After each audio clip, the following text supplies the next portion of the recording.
Hello everyone. It's great to see you again in today's video. The family of Deep's husband could not find her, so they started to pressure Mr. Kien, demanding that he find her and bring her back to her husband's house.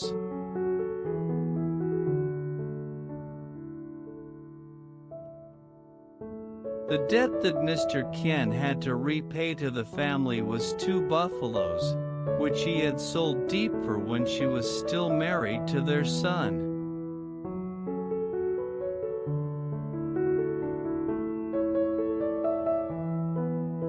The urgency and tension from the in-laws made Mr. Kien feel confused, as he knew that if he did not fulfill this duty, the consequences would be serious.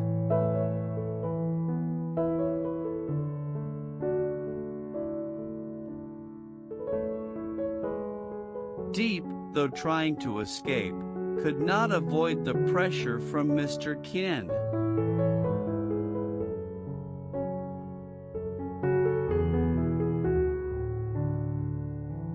She had run away from her husband's house because of the abuse she had suffered, but now, with Mr. Kien coming to find her, she felt that she had no choice.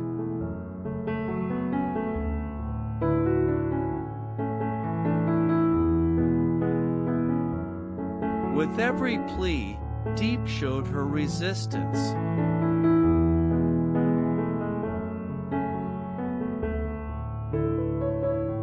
She did not want to return to a place where she had been mistreated, where she had not been respected or loved.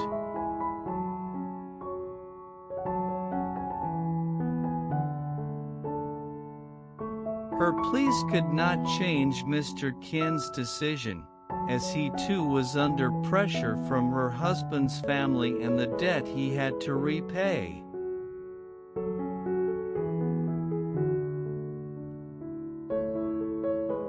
While Mr. Kien tried to persuade her, Deep's face showed helplessness and sorrow.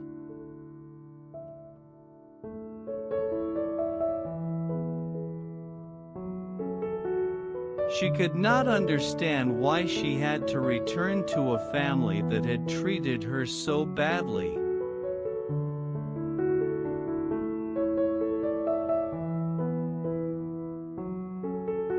However, with no other choice, she had to nod and accept going back with Mr. Kien to her husband's house.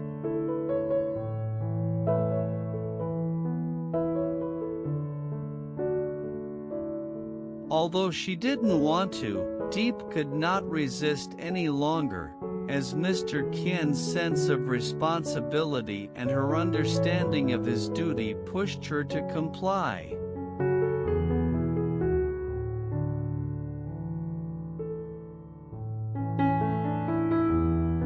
This scene takes place in a sorrowful, gloomy atmosphere, where both characters endure pain and helplessness.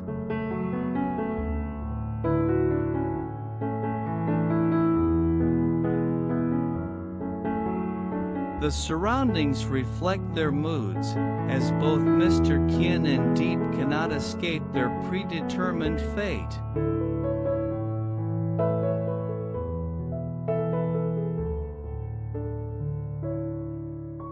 Deep knows that she cannot continue living the free life she desired, and must return to a place where she does not feel at home.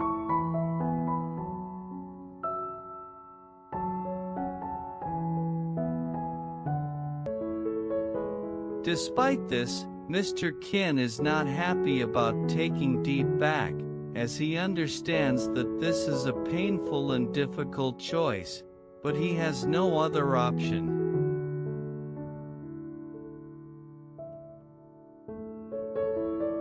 In the end, although neither of them wants this, they must accept their fate.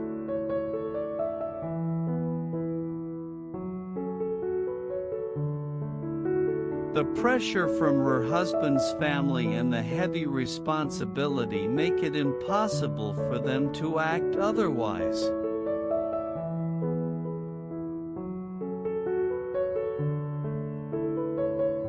Deep, with sad eyes and a sorrowful expression, quietly follows Mr. Ken back to the place where she had once lived in suffering, to face what awaits her ahead.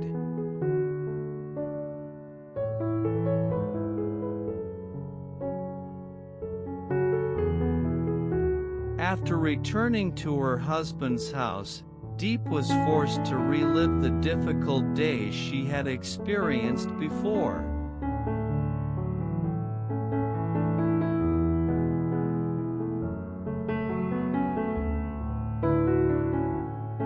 In this harsh environment, she had no choice but to begin shouldering the financial burden for her husband's family.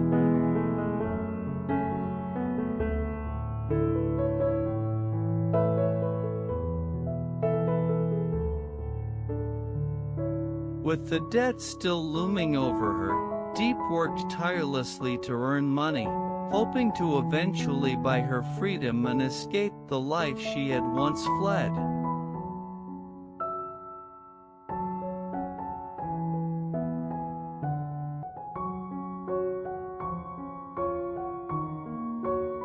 Every day, she labored under grueling conditions, whether it was working in the fields or performing strenuous tasks at home.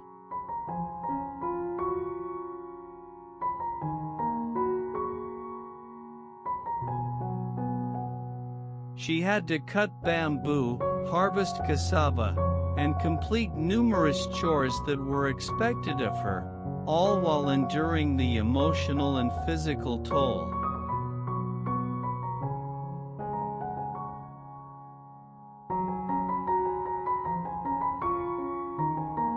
Her efforts were driven by the hope that each hour of hard work would bring her closer to the day she could free herself from the oppressive situation she was in.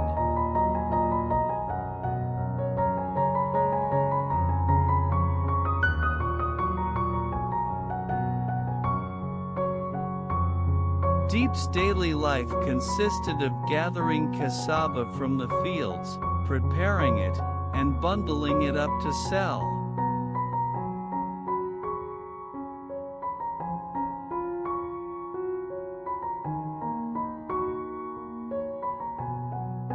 She worked with an intensity born of necessity, knowing that the money she earned would contribute toward the goal of buying her release.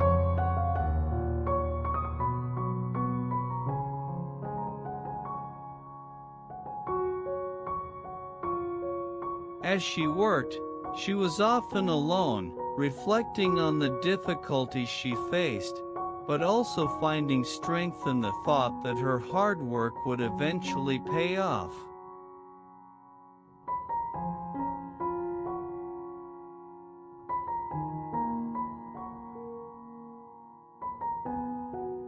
Despite the weight of her sorrow and the oppressive circumstances, Deep never gave up.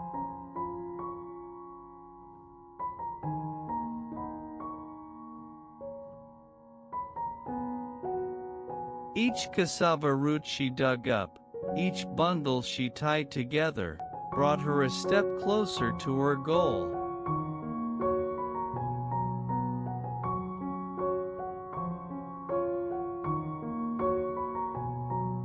She encountered moments of fatigue, but her determination never wavered.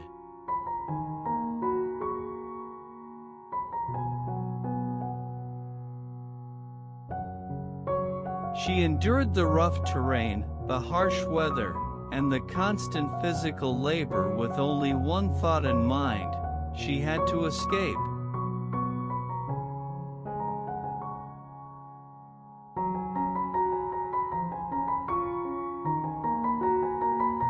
Over time, she became more resilient, the pain of her situation becoming a driving force for her to work harder.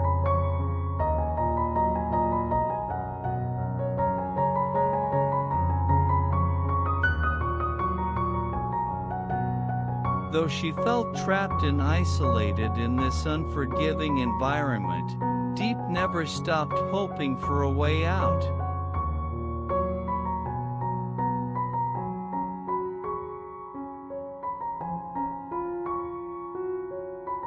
She knew that her current circumstances were temporary, and each day of labor was a step toward her freedom.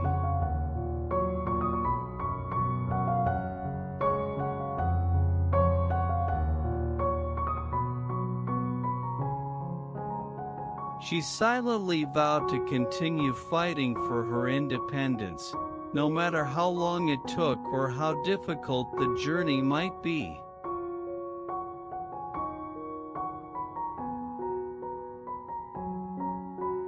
After a long and exhausting period of earning money, Deep returned to the house where she now felt suffocated, tired, and under pressure.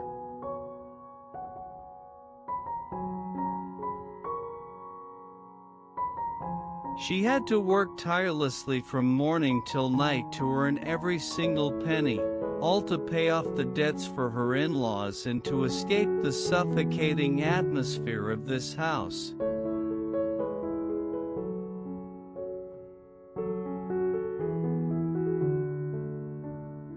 But it seemed that the more she worked, the heavier the burden on her shoulders became.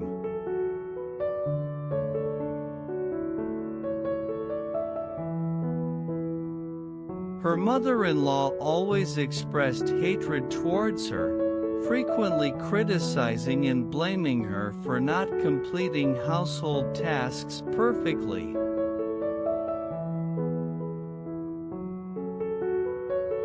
As for her husband, he only saw her as a tool for earning money, using her earnings to fund his drinking habits while she quietly endured, too scared to protest for fear of facing more blame from his family.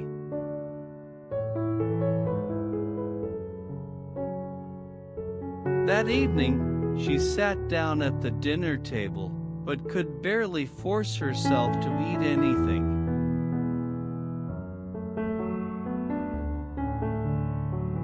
Her body felt completely drained, her mind was weary, and she had no strength left to face the harsh reality.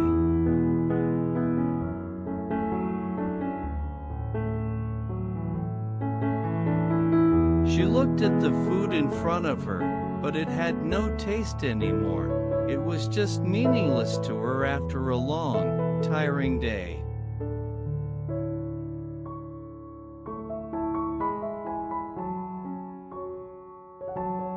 She couldn't eat, couldn't smile, and couldn't find any motivation to keep going.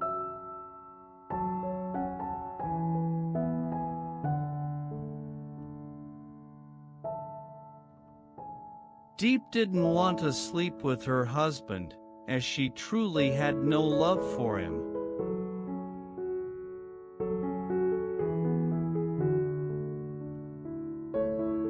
Their relationship lacked understanding and care, and they hadn't even officially registered their marriage.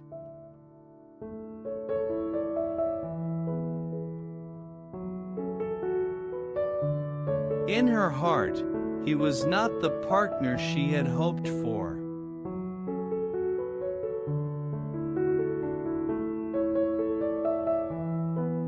She couldn't imagine continuing to live in this cold, loveless relationship.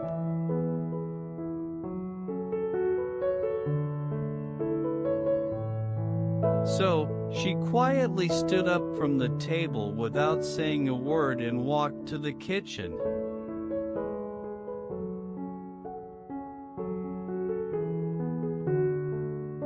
In the darkness of the house, she found a small, quiet corner where no one could see her.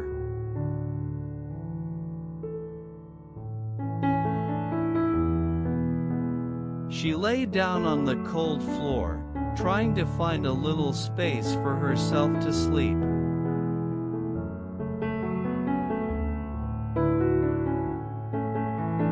Although the space was small and uncomfortable, it was the only place where she felt she could breathe.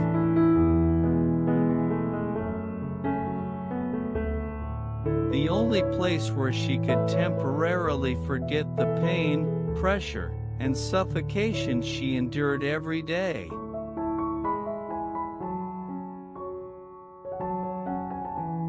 In the kitchen room, Deep sat alone, her heart heavy with loneliness.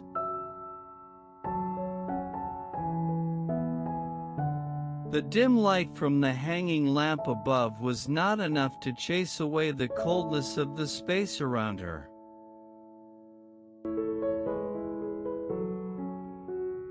The silence in the room only deepened her sorrow.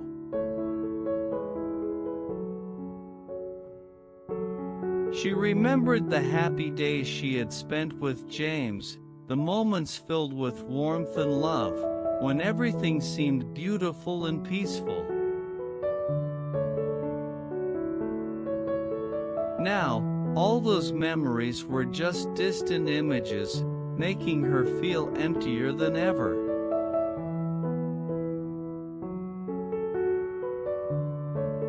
She missed the way James took care of her, made her feel safe and loved.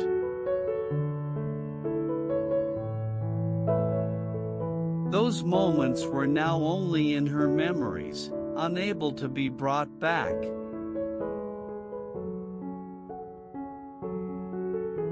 She could feel that, even though they were in two different places, James was also thinking about her, longing for what they once had.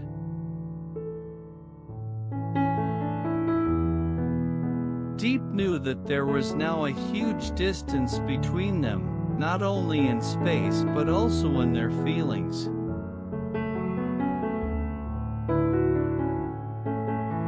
But deep down, she hoped for a day when their paths would cross again, when all the pain and suffering would come to an end, and they could find those moments of happiness together once more. Bài thơ đồng chí.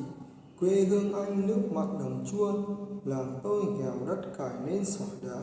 Anh với tôi đôi người xa lạ, tự phương trời chẳng hẹn quen nhau.